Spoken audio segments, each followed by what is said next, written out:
Cool. Okay, so they can't hear us. Hi, Gina. It is so nice to meet you. It is so nice to meet you, Heather. I'm like all excited. I like saw it on my calendar. I was like, yay!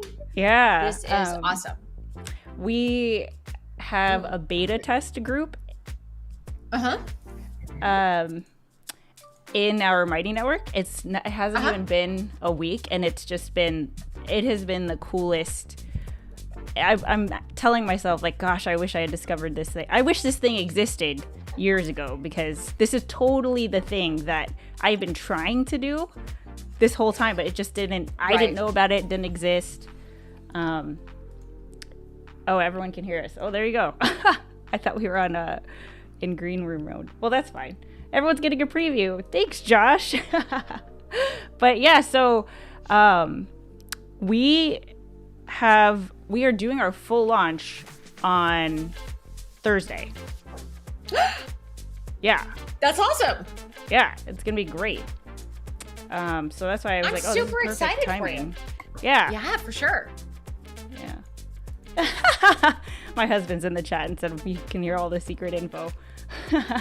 You know what? There is nothing wrong with that.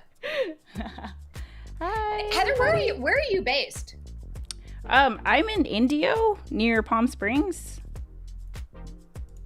That is awesome.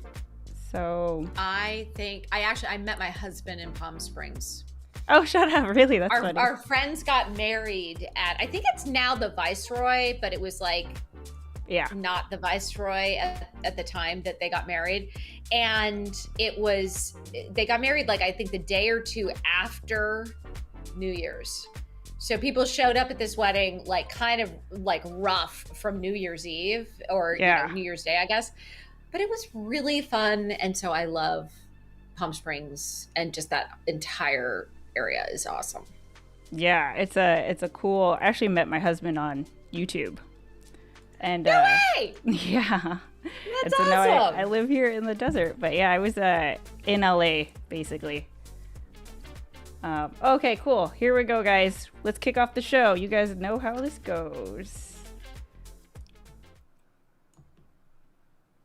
And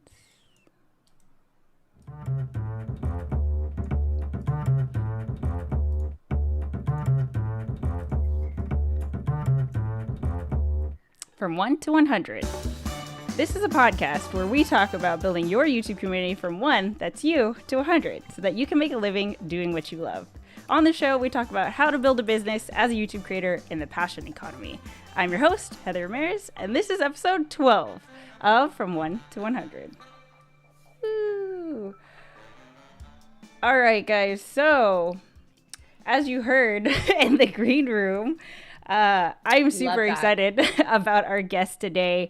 I actually discovered our guest in my quest to learn more and do more research about the passion economy and the whole, like, just seeing what people were doing when it comes to enabling the creator middle class.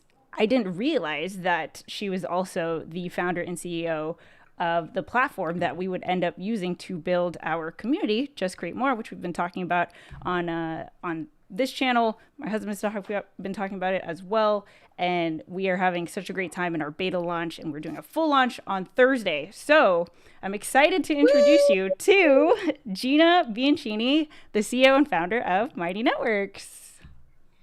It is so great to be here. Thank you for having me. This is super exciting. And so I'm excited to meet you guys. Yeah, and I'm excited to meet you. So here's man, I have so many things to ask you, but I know there are people in the chat who are excited about starting their own Mighty Network.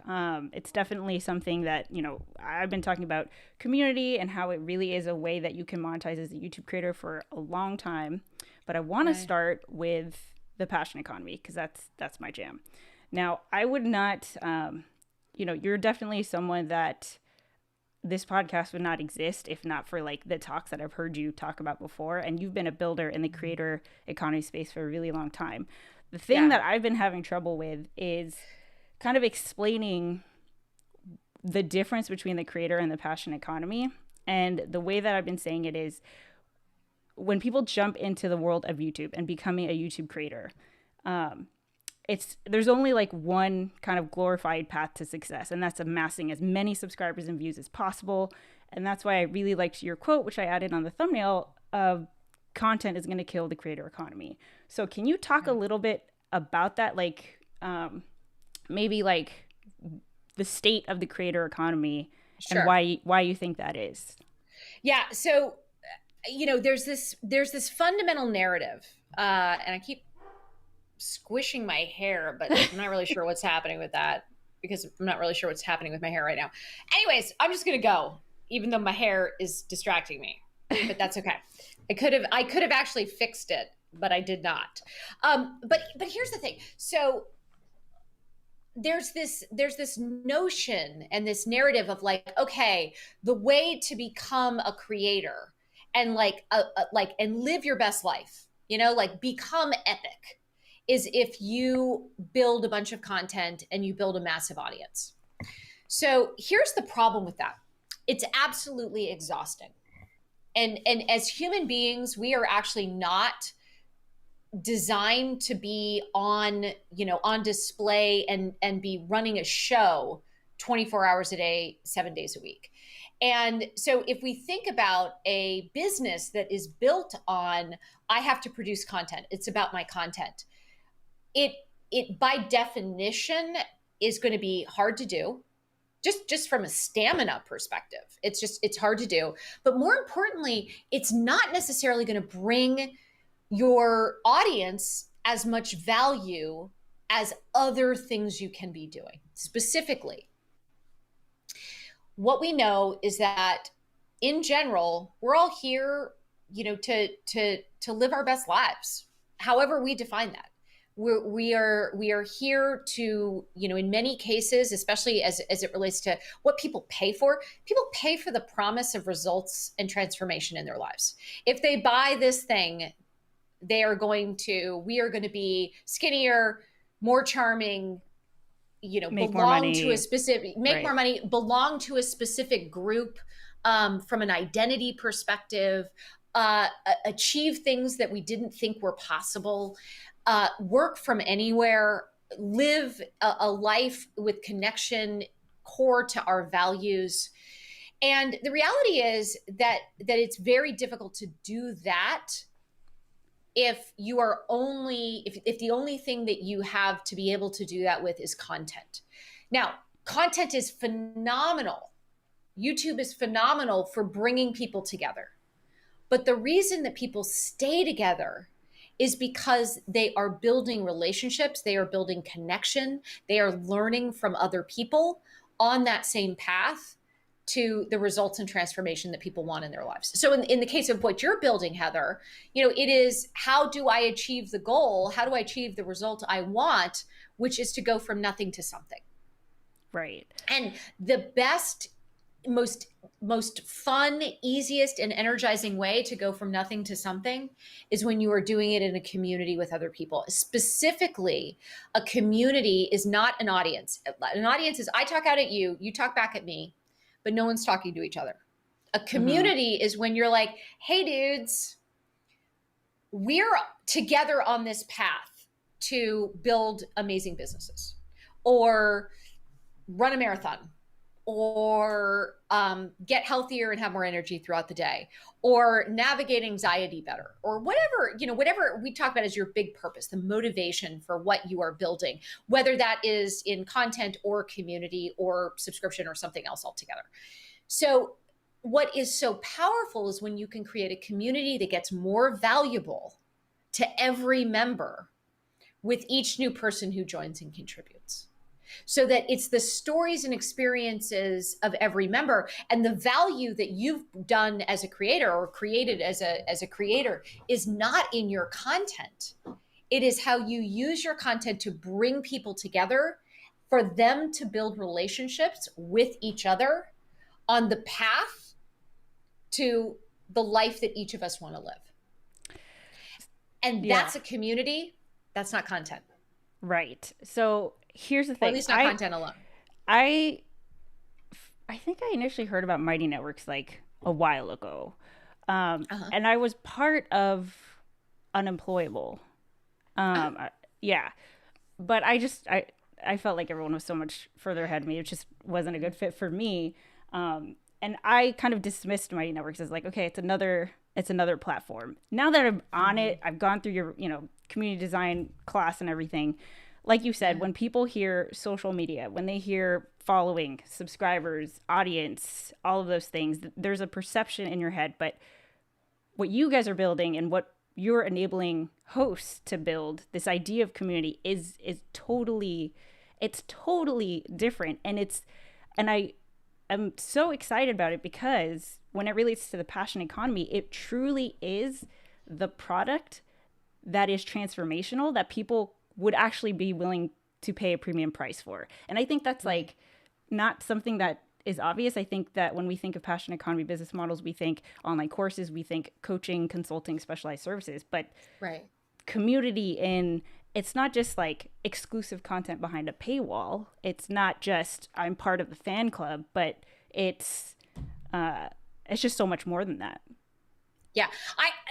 To be fair, I regularly scratch my head, Heather, as to how we sit there and like, there are so many people building all these tools, assuming that you have to do everything as a creator.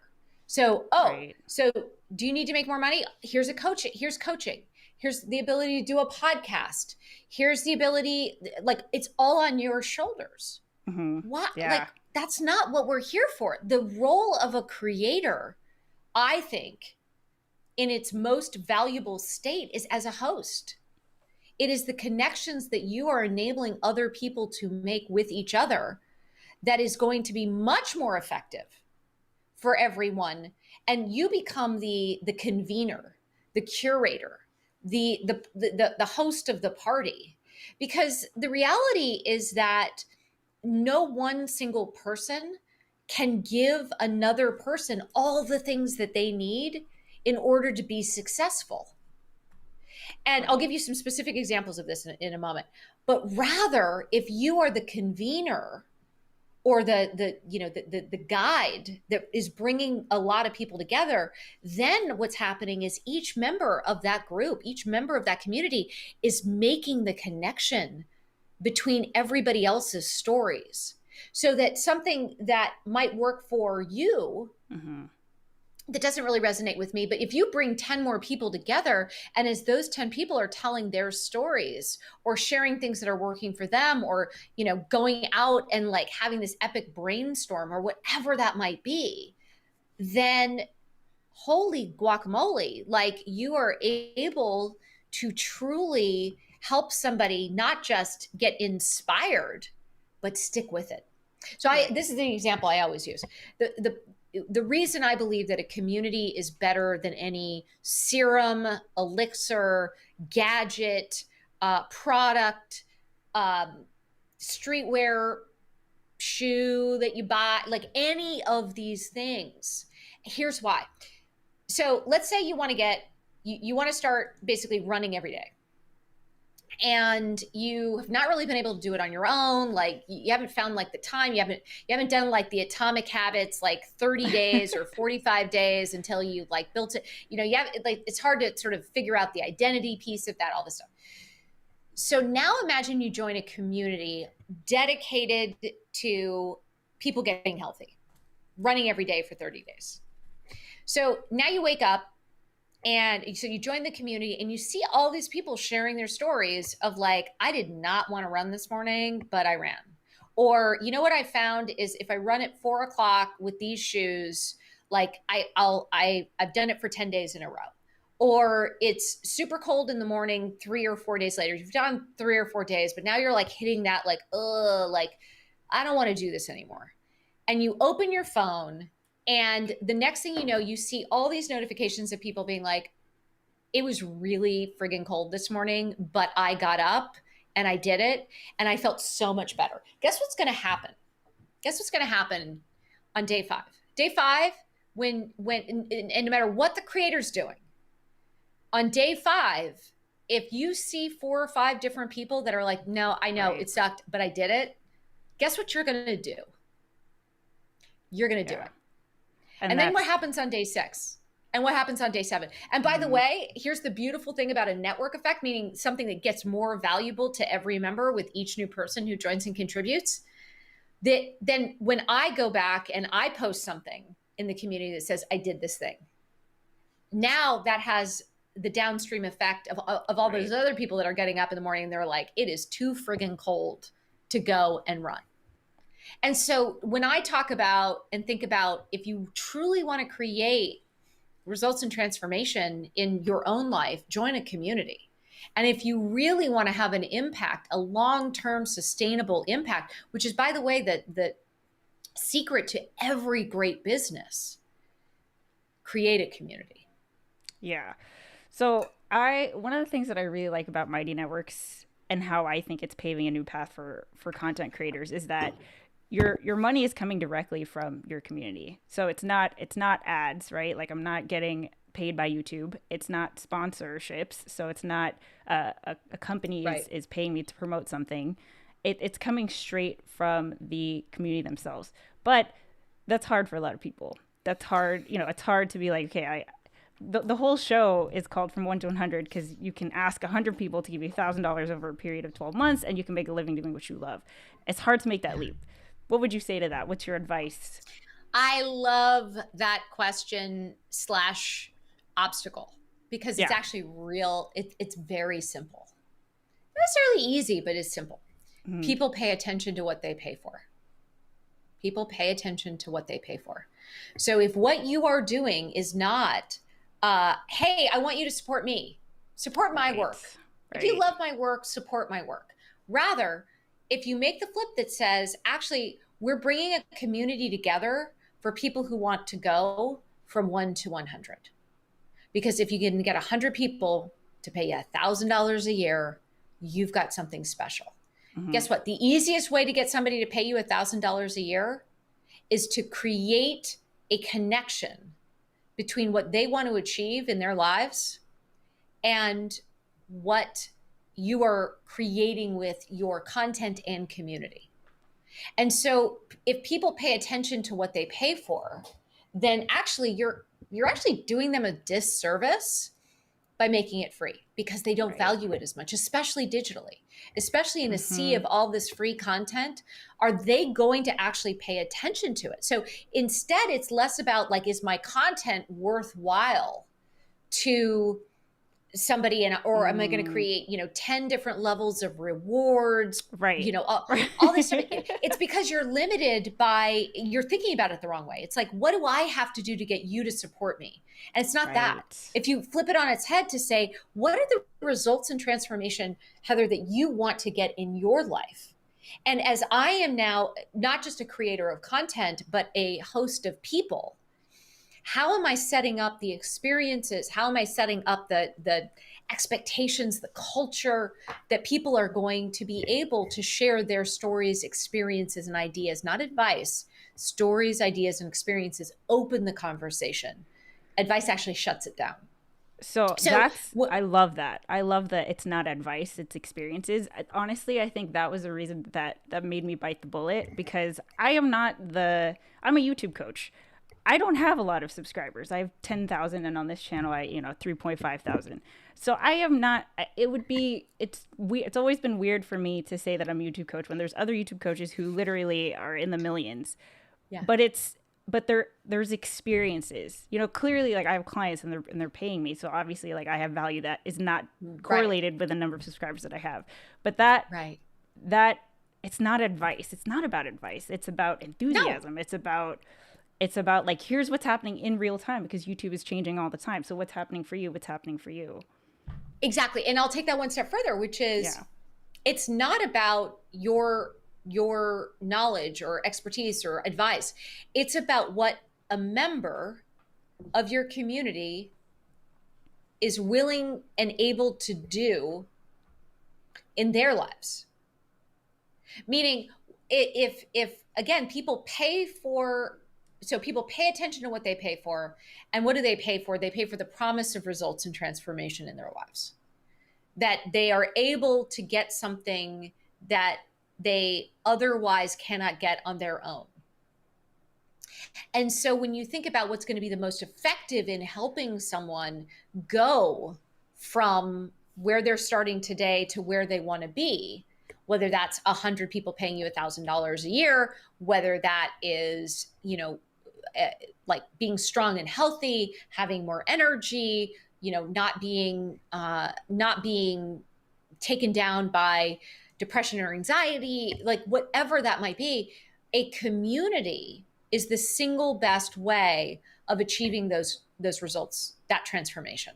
And on top of it, a paid community actually speaks to the fact that there is value here, because as more people pay attention, guess what's going to happen? They're going to get better results and transformation in their lives because they're paying attention. And if you are apologetic and thinking that like, oh no, I don't want to rock the boat, I don't want to charge people for this, maybe they can't afford it. At the end, Divergent Design Studios, it's stories, experiences, and ideas, not advice. But fundamentally, when you think about what people do pay for, this idea that you're not creating something super valuable, if it helps an individual get up on day 5 and actually work out, or when somebody gets stuck to get unstuck, all of this is super, super powerful and much more effective when you are charging than when you are not charging. The other thing is that, again, you're not charging for content. Right. You're charging for lots of different relationships and connections and ideas and inspiration and ways that any individual is connecting the dots. When you think about it, nothing truly innovative has ever happened by an individual sitting by themselves at their house, unconnected to a scene or community. It always happens when you think about, like when bands are actually trying to like outdo other bands, right? Or designers are inspired by the collection of another designer, or music. You just go on and on where it's like, oh, I love those things, I'm going to do one better, or I'm going to do one better. I love, ironically, Mr. Camera Junkie is like, great advice. Thanks, Gina. I'm like, not advice. Not advice. So what kind of advice? So I get that people pay attention to what they pay for. Why do you think it's important for a content creator to create, to build their community platform outside of the platform they are creating content on? So like, why should a YouTube creator build outside of YouTube? Well, YouTube doesn't actually offer the ability for people to meet and build relationships with each other. There's no kind of ability to see, I want to go and learn more about Divergent Design Studios or Mr. Camera Junkie or Filmtopia. Like, where do I go and do that? Sir, like, oh, well, you can come to my YouTube channel and all. Sure, but is it the easiest, most effective way for multiple points of people to be able to meet, build relationships with each other, and create something that gets more valuable to each of them with each new person who joins and contributes? Not really. So I think it's less about it, but I think it's less about how do you try to fit a square peg into a round hole. And it's more about find the thing that is going to allow you to create something that scales. Yeah. And that's the other piece of this, Heather. And again, you have something that you want to say before I forget this thought. Yeah. When you are just producing content alone, if you get sick, if you get uninspired, if you are like just have to go live your life for a while, your business dies. Yeah. With a community, your business is sustainable and scalable because the value that people, again, they may come for your content, but they're staying for the people that they're building relationships with. And that is powerful. I had a creator early in our life at Mighty Networks. come to an event we put on, and she just stood up and she was like, I'm exhausted by feeling like all of it is on my shoulders. Yeah. I am exhausted by all of it on my shoulders. I want my community and my brand to be bigger than me. And I think that's really what we're talking about here. I think that's what we all want to do, but I feel like what we think the answer is to create more content, which I just don't. So the answer is, I'm going to now create more content and individual content and one-on-one coaching content. And the answer is, I mean, here's, I don't know if anybody appreciates this. So one of the things I find really fascinating is when people ask me to like deliver a keynote. Obviously, I've not been asked to deliver a keynote except over Zoom. But here's what I know to be true about delivering a keynote is it is a ton of work. So you're supposed to, it takes a week to prepare. You got to do all the stuff. And then you go out and you talk to an audience and you go off stage and you're like, okay, how did that go? I have no idea what just happened. And maybe you get some likes, maybe you get, maybe you get people on Twitter saying, tweeting for a minute, but like that's super fleeting. Now compare that to hosting a party. So you're hosting a party. So first of all, you don't have to prepare for a week and the pressure is all on you. And like, what happens if you get on stage and like, don't say anything? Like that'd be awkward. But when you host a party, the role you're playing is, oh my gosh, Heather, you got to meet Mr. Camera Junkie. Like you guys are going to have a lot to talk about. And then Filmtopia walks up, and then Filmtopia, my Mr. Camera Junkie and Heather are like, you guys are all talking. And the value of that party and those conversations is not me. Right. It's you guys. Remember that and so party? Guess what I get to, yeah, exactly. Guess what I get to go do? If I want, I can go upstairs, go to bed. Right. Because I've set it up. Right. I've set it up. Now apply that online to content creation versus community building. And which one is like, it doesn't mean that you can't, give a toast at the beginning. It doesn't mean that you can't say, hey, I want to make sure everybody, when we're sitting down for dinner, make sure it's a table-wide conversation or in Jeffersonian dinner style of like, right, here's the topic or, whatever it might be. Whatever it might be. So the point is, one scales. One does not require you. And the other only requires you. Mm-hmm. Mm-hmm. So I feel like because a lot of people, like I didn't know about Mighty Networks, so people tried to cultivate a community off of Facebook groups. Now, what would you say, like why does Facebook groups inevitably not work? Because I mean, I hate Facebook, but I just want to hear what you say, sure, what you think about it. Yeah. So here's the problem with Facebook groups. It's a little bit like, whether it's a dinner party or whether it's a party or it's a retreat or, by the way, I always hide in the kitchen when I host parties. Great. But you can, and you still host a party and people come back the second or third time because they're like, your parties are still rad, whether or not you're in the, that does not happen if you're supposed to be on stage. You can't hide in the green room. Can't hide. Like you have to be there. But coming back to Facebook groups. So here's the thing with Facebook groups. You are interacting. So first of all, as a creator, you have no control over who sees what in a Facebook group. There is an algorithm that stands between you and your members. And by the way, your members and each other.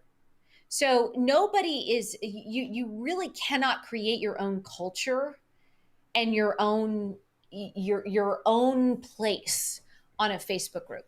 The second thing is that in addition to the algorithm standing in between you and your members standing in the way between your members and each other, it's also in the feed where what Facebook does not care whether people are in your group or the 17 other competitive groups that they show every time somebody goes to a group page.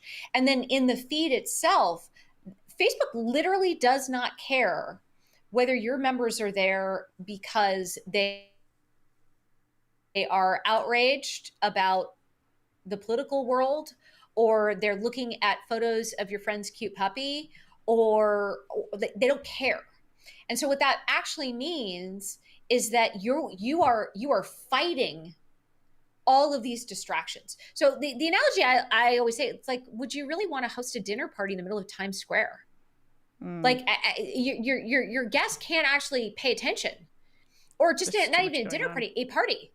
Like it's like, oh wait, like, and so going back to our example earlier, where Filmtopia and Mr. Camera Junkie and you are talking, if you're sitting in the middle of Times Square, like it's the equivalent of being on a Facebook group where like some nude guy is gonna like come up, or like or a gross like Elmo who's like super like you have no control over what you're doing. So if you are a creator who wants to build a valuable brand and in an experience where your members can meet and build relationships with each other around, hey, Heather, here's where I'm stuck. Or Mr. Camera Junkie, like, you know what? I feel like you're doing something really interesting over here. And like, maybe we should do a collab in this way. Is that harder or easier to try to get done in Times Square? Or a dedicated physical space? Yeah, exactly. And that's how actually I see our network that we're building, is like it's mimicking what can happen when people come together in a physical space. It's the coolest thing. And like I said, we've only been in it a few days, but already I have to remind myself to check Facebook. Like that's crazy that it's to that point, because when I log into our network, I get everything I want, all the updates, and it's all relevant, and there's no interruptions, there's no ads, there's no like weird thing that I didn't anticipate that just pops up or anything. It's a really cool experience. Really quick, just want to check in with the comments. You guys are totally welcome to ask any questions. I'll pass them over to Gina. Oh, I see Mighty Networks is here. Yay. Okay, so Gina, at what point should people start building their community?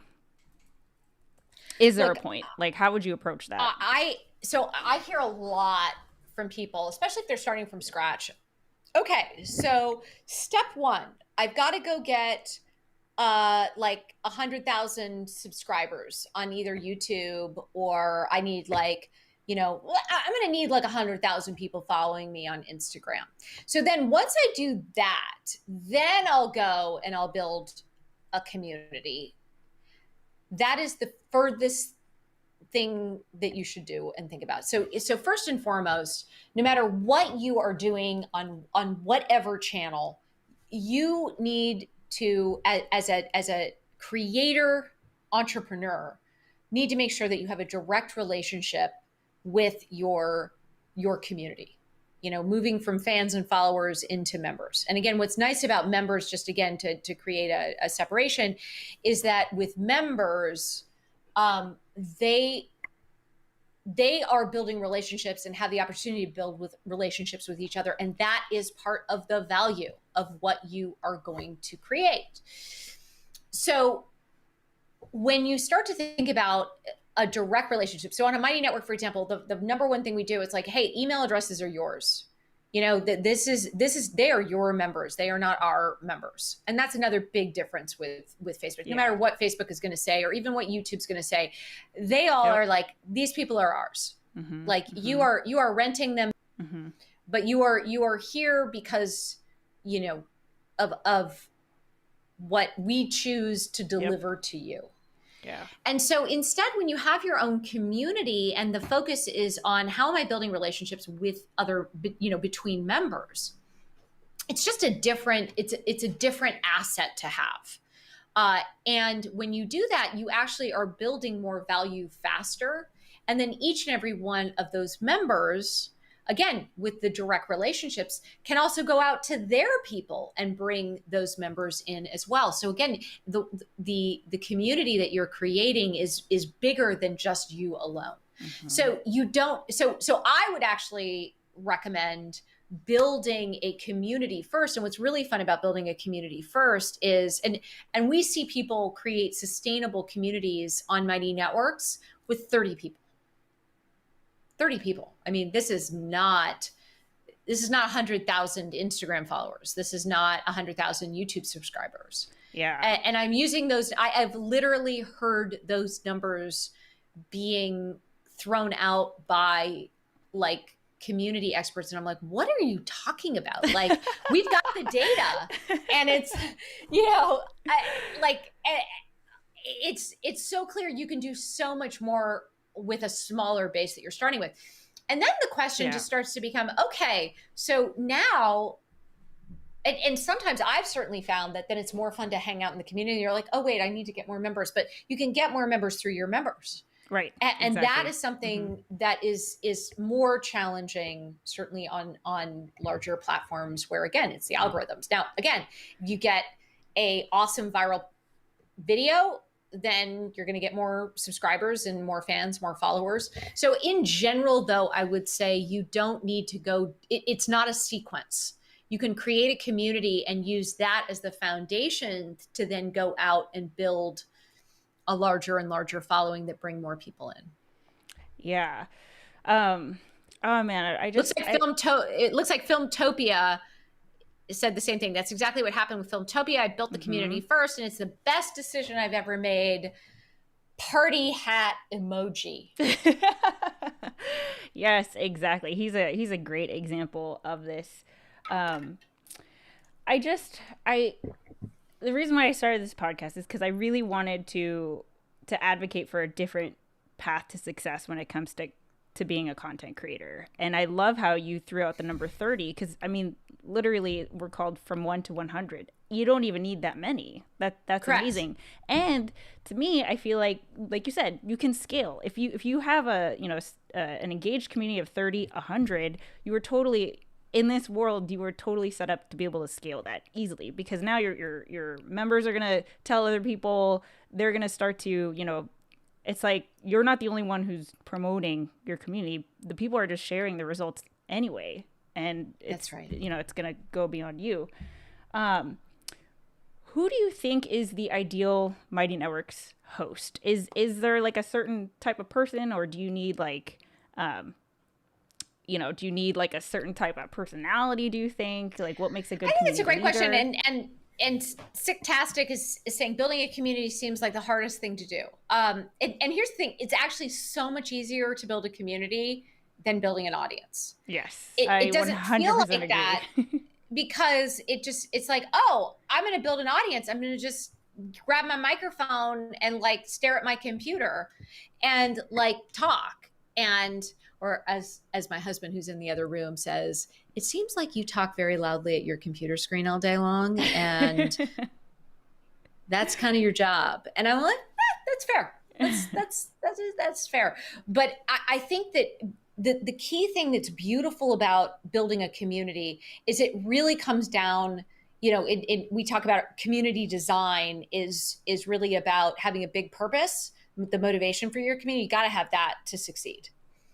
And by the way, you have to have that as a creator to succeed. So it makes it super easy to have a community as well. But then there's a second piece, which is consistency. And again, this isn't consistency of like, oh, you have to like post every single day, 15 times a day. This is, hey, on Tuesday mornings, we have we do this. We have a poll. Or on Thursdays afternoons, we do, a live session like the one we have right now. And so and then there's other things that you can do related to results and transformation in the year in the life. Like, what is your member doing a year from now that they're not able to do today? Really thinking about monthly themes, a weekly calendar, and daily polls and questions.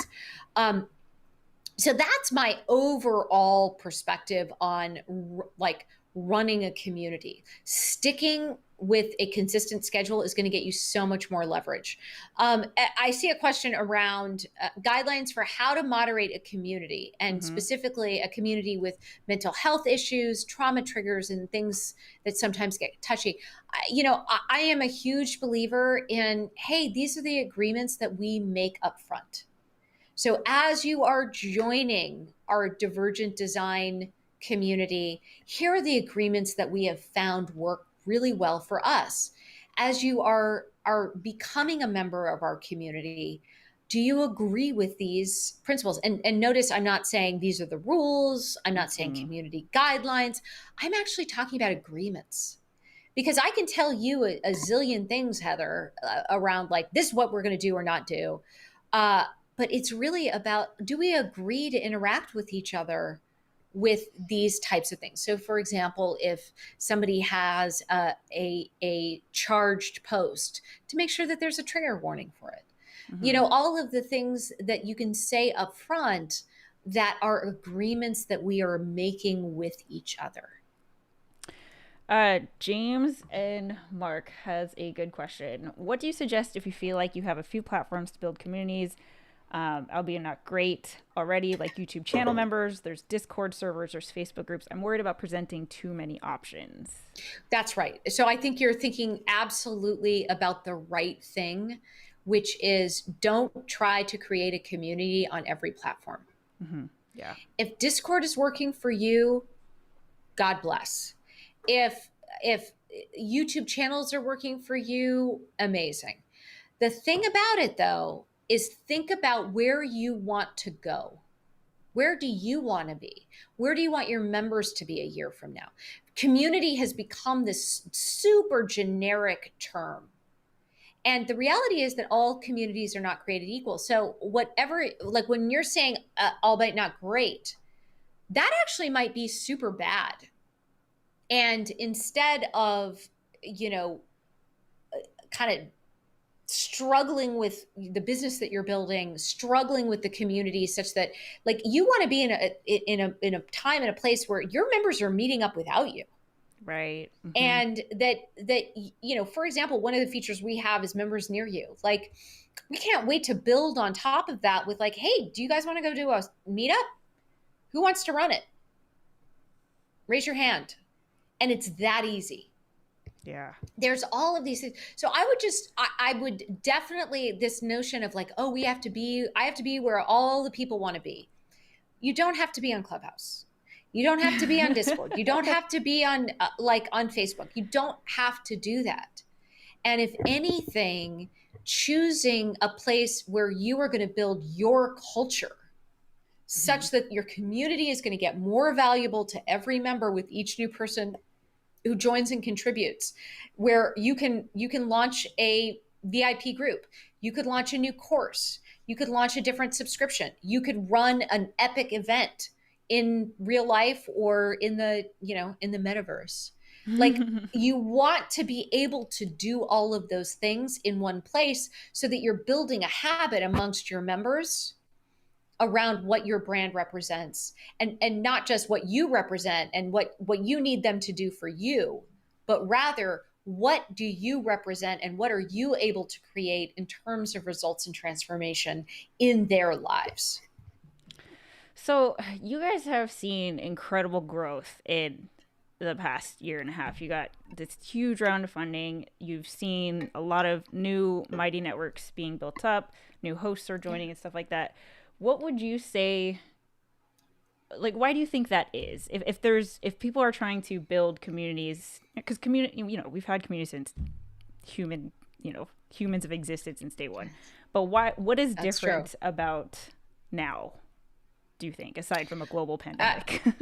Yeah, the global pandemic certainly is one thing. Look, I think the data is so clear, and we kind of know it in our bones. Spending our lives consuming content is lonely. We have a loneliness epidemic, and we're all sort of like posting. It's all about like, oh, am I getting out there? What's my brand? Like, it's all about this performance performing if there's no deeper connection and we're not able to achieve the results and transformation that we want in our lives, if we're not able to achieve and realize our full potential, and instead, it's oh, I'm gonna build my personal brand, so I need to go on Instagram, and then like an hour later you're like, oh, I didn't post anything because I was consuming other people's. Yeah, we are living at a time and place where connection in pursuit of something bigger than ourselves matters now more than ever. And navigating change, rapid change, getting unstuck, sticking with something that we want to do in our lives that are like is impossible for us to do on our own. All of those things, community is the most powerful dynamic and asset any of us can have in our lives if what we want to do is achieve goals, realize the things that are most important to us, and live the life that we're here to live. Yeah. So from yeah, go ahead. Sorry. No, that's all I have to say. So I get excited because I think about all the up and coming YouTube channels, the channels that don't exist yet. I believe that everybody has a story worth sharing. And I think it's just so much more meaningful and practical to create content and build a community around a smaller, more engaged group of people versus let's try to get to 100,000 subscribers. Honestly, I've been doing this 5 years. I have not gotten there. I don't care to get there, and I'm okay with that. It's not, yeah. In the week that we've had our Mighty Network, I am like, oh my God, this is the job that I was born to do. I can't turn the ideas off. I'm so excited about it. And it's just, I'm excited for what you guys are doing and for everyone here, because I know there's going to be Mighty Networks that are created from this discussion. Really quick, sure. GovKid Method has a question. Yeah. Can you please speak about maintaining an identity of a group? How do you make sure members know this is your group? I ended up putting my name in a group title because it got that bad on Facebook. So yeah, it sounds like there might be some very specific distractions or challenges. So without kind of knowing your specific situation, GovKid Method, I would say the more that it can be about the identity that your members want, or what they have, or what is about their results and transformation, that can be really powerful.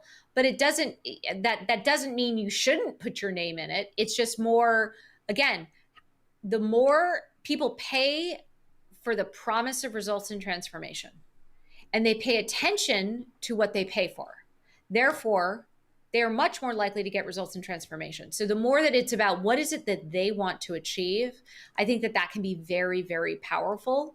But I think in terms of, whether or not you put your name in the group or not, that's going to be a case by case basis. And there's some, generally some pretty good reasons for that. But, we all know the most powerful fandoms out there are those where it's not, I'm a Lady Gaga fan, but I'm a little monster.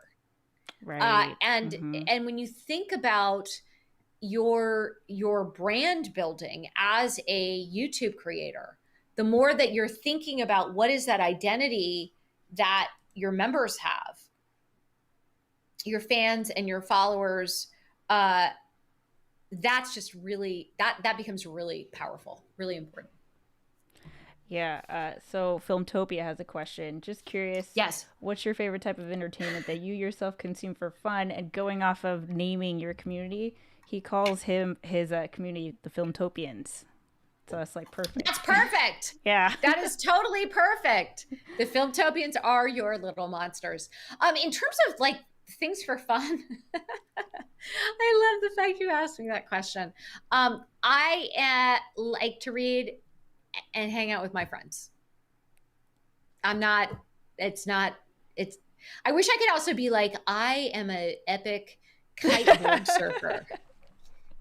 but I am not. That's all Sometimes good. Sometimes I ride a bike. Bikes are cool. Yeah. Bikes are cool. So I've actually, to be fair, I've been hiking a lot lately. Like this summer, especially, I have been hiking and I love doing that. Okay. Anyways, go ahead, Heather. Any last thoughts on the creator middle class? Because this is kind of like the, my thing. I think yeah. I was going to say, sorry, I didn't mean to cut you off. No, I was going to say, we are at a moment in time where carving out your niche in the world, knowing that people may come or are likely going to come for the content, but stay for the community. And really thinking about, I was just talking to an amazing creator this morning, and it was, hey, what is your vision for your business a year from now? Where are your members going to be of your community? And how is the whole system, the whole network growing? And there's never been a better time. But if you just look around and say, oh, well, I have to have all these things because this is what everybody is not right now. Everybody is not right. There is such innovation that is coming, that is already living in the future in terms of creating communities that get more valuable to every member with each new person who joins and contributes.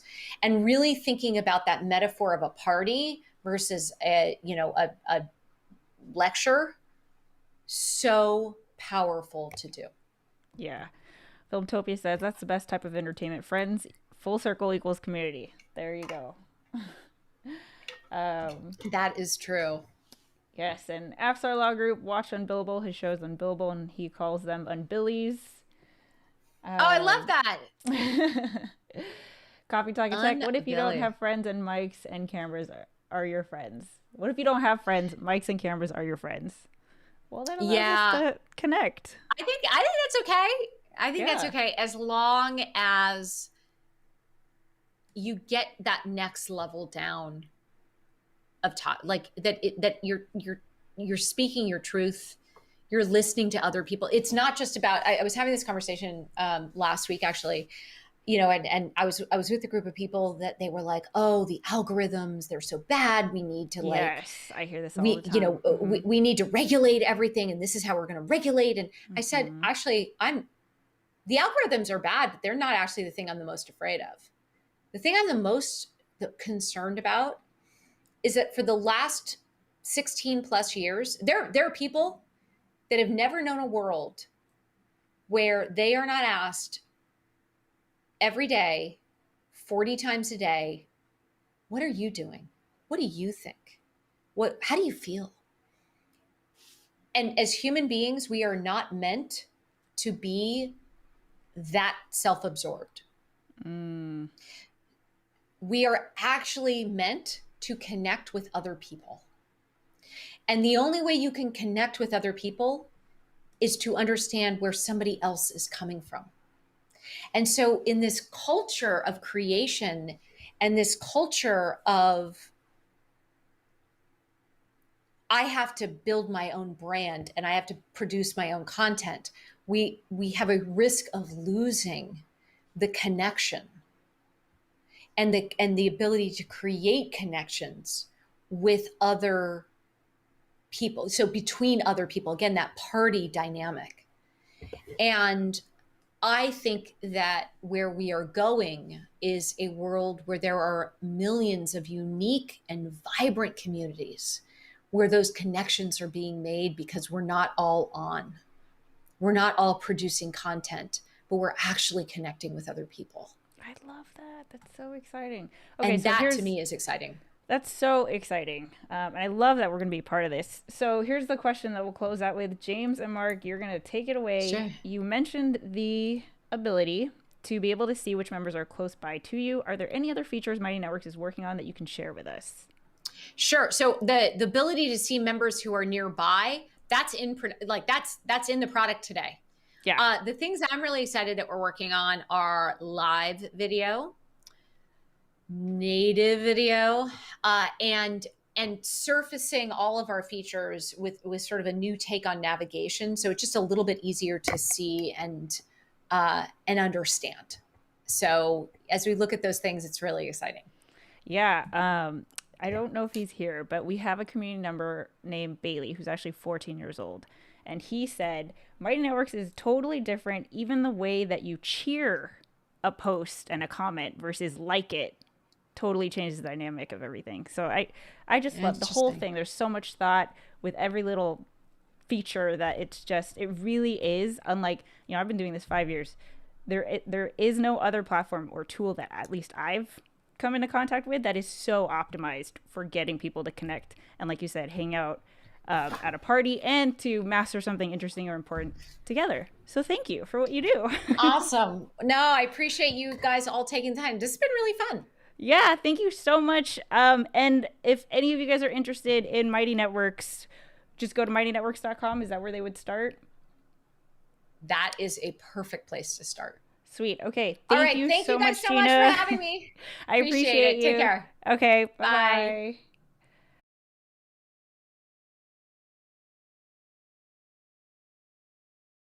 Boop.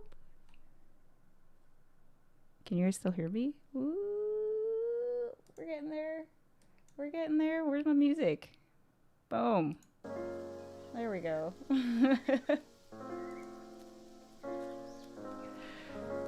Can you guys still hear me? Yes. Okay, cool. I don't know what happened to the green room because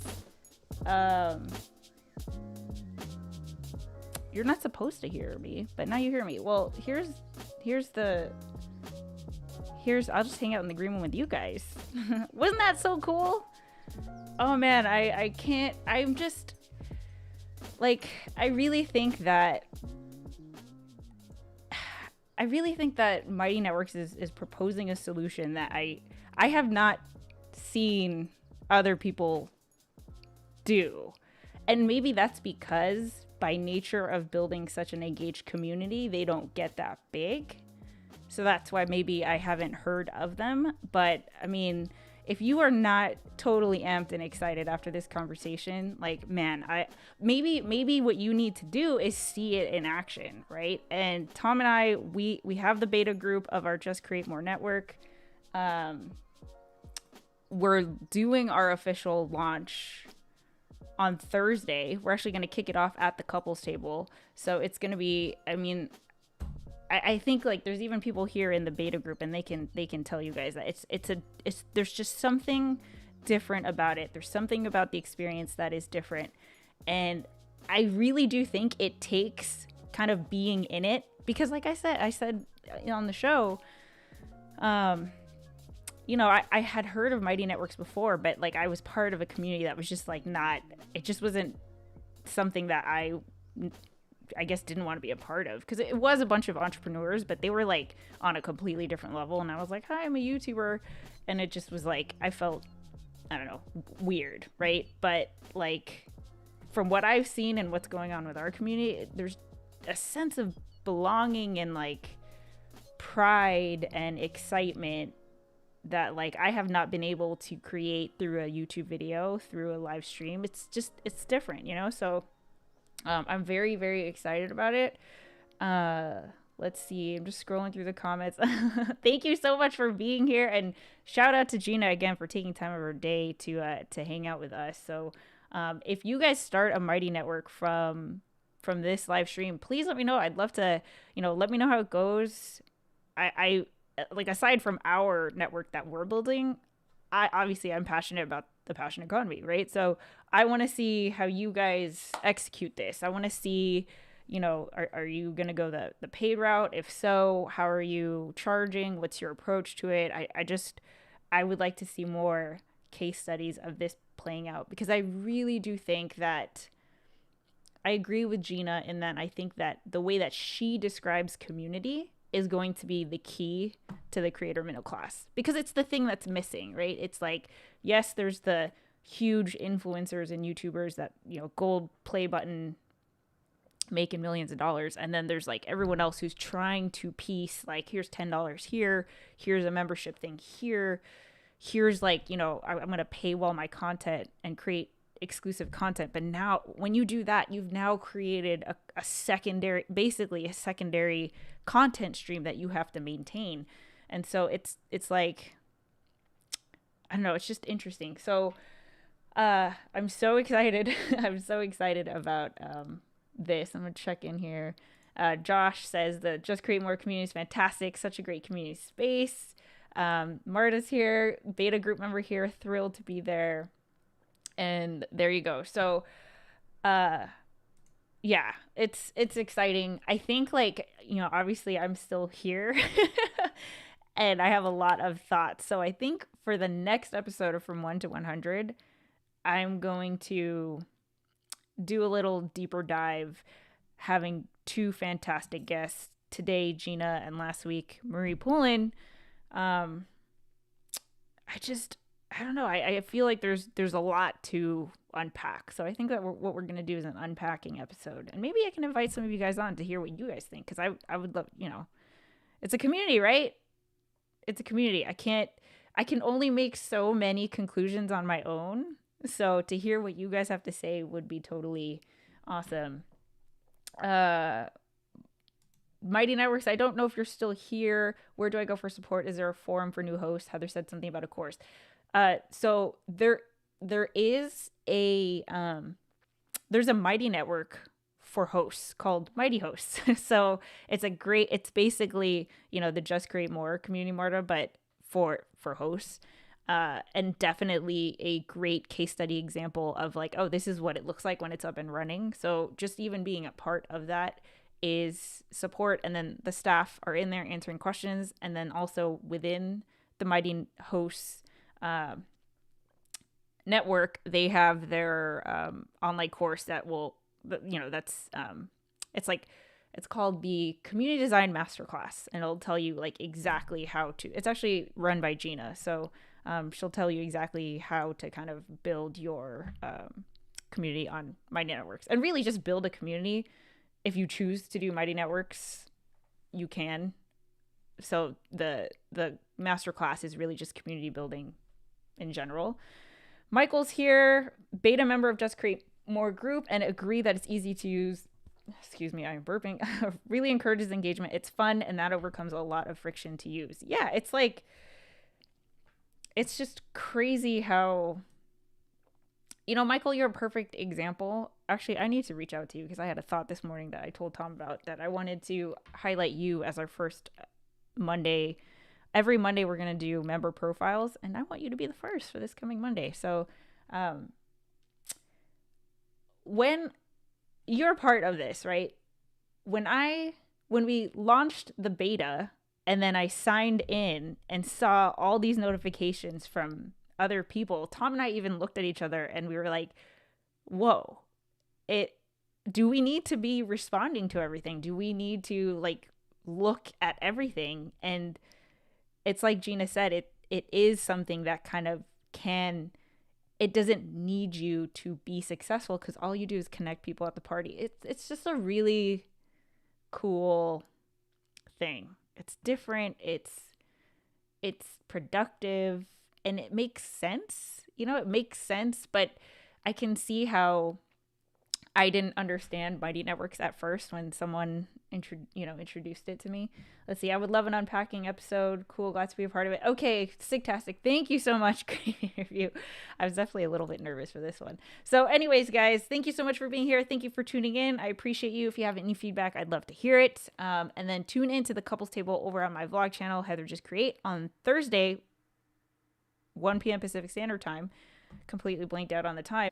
We're going to show you, give a tour. Maybe we'll have some beta members jump experience. I think it's going to be fun. So thanks so much for tuning in, and we'll catch you guys next week. Bye, everybody.